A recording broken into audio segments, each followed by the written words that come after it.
Hey class, today I'm going to show you two ways to edit model photos. One way will be in Lightroom and the other way will be in Photoshop. It depends really on what you prefer using. I use Lightroom when I edit photos because it allows you to quickly go through a large batch of photos and select which ones you want to work on.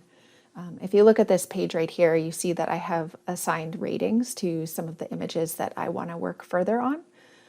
So the basic interface of Lightroom is that it will open up and of course, if you don't have any photos, you're not going to see anything, but the basic configuration is that you see your catalog of photos and all of your photo folders over here, wherever you have imported them to, and that this is all part of the library panel up here. You can enter things like keywords, you can add comments to your photos, you can select what kind of metadata you want to include, but this is kind of a little bit more advanced. For right now, the only thing you really need to be concerned with is importing photos from your computer using this button over here, and then developing them in this panel over here. The develop panel has, it looks very similar to Photoshop in some ways. It has this histogram. It kind of shows you a bit of the navigation of the photo. You have some different tool sets up here, and then you have these options to set the white balance, change the exposure, contrast, highlights, and a whole bunch of other options down here.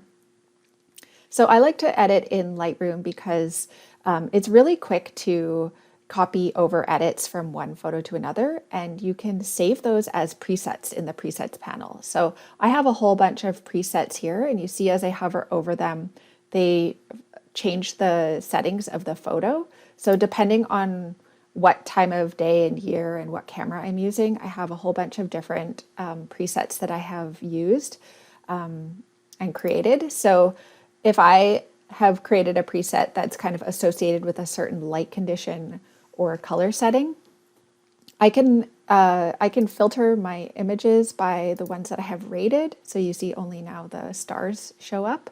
And then I could go in and use my preset, and it will automatically change all of these settings so that they're going to be identical throughout all of the images. So it's a really fast way to edit photos. If you're really trying to blast through and you don't want to spend a lot of time editing individual images.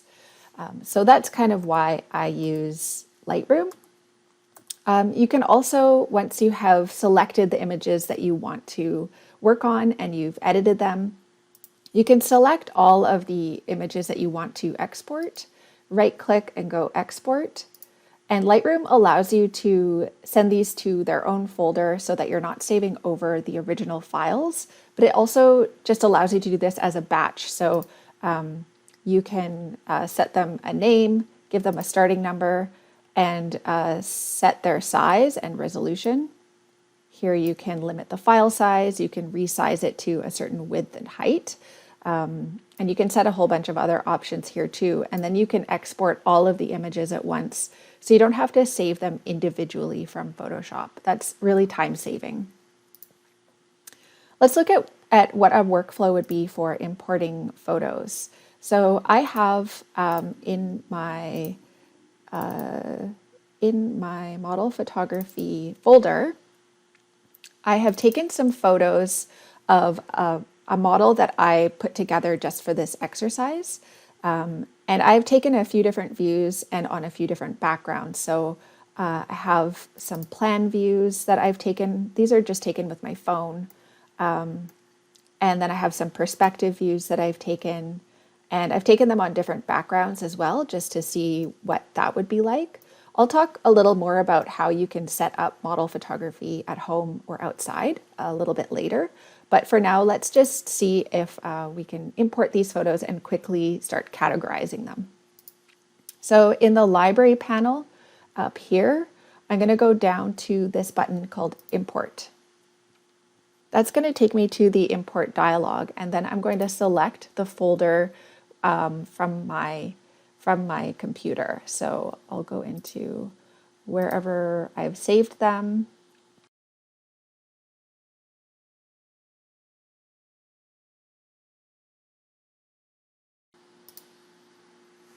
So once I have navigated to the folder, you see that it finds all of the images that are within that folder. If I was to go to the parent folder of this, it would still find the images within because I have this include subfolders box checked off. So it will look within this folder and try to find any images that it could potentially import into Lightroom. So once I have found the images, I can just go over here and double check that I have a few settings. I usually build one-to-one previews.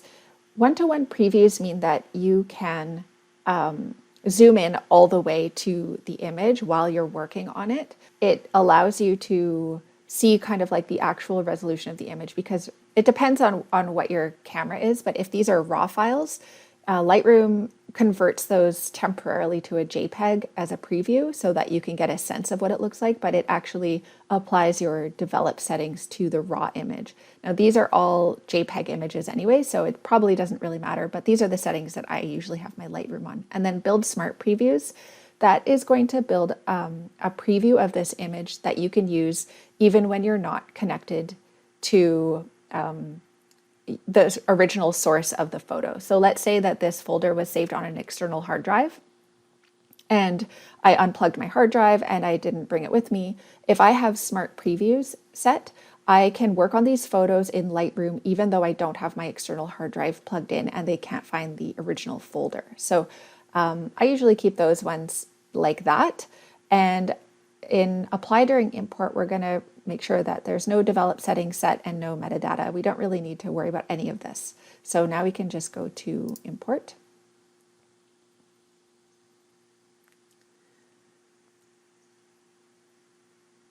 So you can see that there's some bars up here. It's building the one-to-one previews now. Smart previews are already built. And we can now double click on these images to open them up in a bigger view. So now we can use a rating system as we go through these images to rate which ones we want to work on further. And how we do that is you can just use the numbers on your keyboard. So if I press the number 4, it automatically sets this star rating to 4 or 5. So I kind of tend to rate all the images that I want to work on further a 4. And you can use your arrows to go through the images that you're going to work on. So I want to work on these because I'm going to put them into a little presentation about how to take model photos. I'm going to rate them 4. I have some plan views that I want to work on. I'm going to skip that one. And then I have some perspective views. I've taken these using the portrait mode of my phone camera. So you see that there is some depth of field and some blur going on in the background. And that's okay. I think that actually makes these photos look a little bit better. If I'm going to try to work with these to show like an eye level perspective somehow, I think that having some creative focus is important. So I'm just going to go through some of these and select some potential images to work with.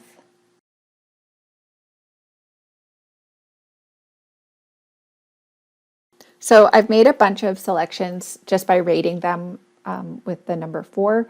And now if I go over here to this drop-down box, I can go to rated, and then I'm going to click on the 4 stars just to make sure that if I had rated anything other than 4, it wouldn't be included. So I have a selection of 15 photos that I want to go through, and they all pretty much contain similar lighting conditions, but you'll see that there's a little bit of a difference between this photo and this photo. The way that the light is, it's a little bit like yellower and darker in this one. So I may have to do some lighting adjustments differently, but for the most part, I'm probably going to use the same settings. So now we can go over to the develop panel.